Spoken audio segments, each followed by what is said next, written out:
The youth will either become part of the solution or of the problem, and we need to listen to them and help them find the common ground.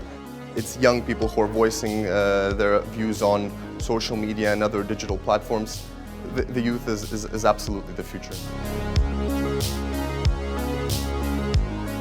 A lot of people feel disillusioned with the political process, and this involves restrictions from the pandemic, but also to rising inequality, to youth feeling that disillusioned about the government's efforts to address issues such as climate change. Communication is a crucial point for the youth, and what I've learned as a young woman leading an international organization for the youth is that we have to speak their own languages, and we have to translate all the political press releases and documents into the language that can fit and can be understood for the youth.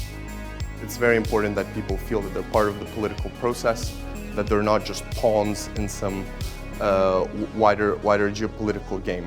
This engagement needs to be consistent, and it needs to be genuine. Young people can tell when politicians, when governments are being hypocritical.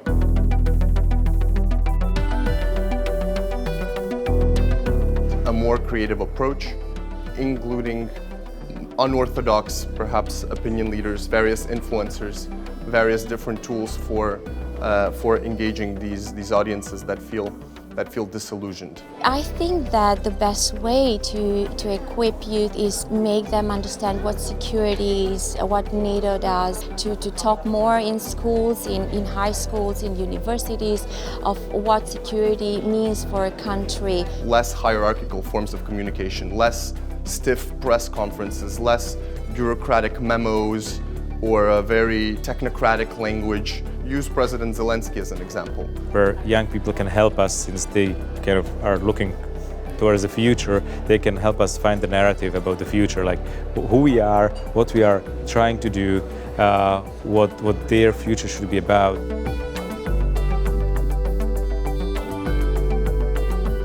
Young people know in what world they want to live in, and many of them want to live in the world that is democratic.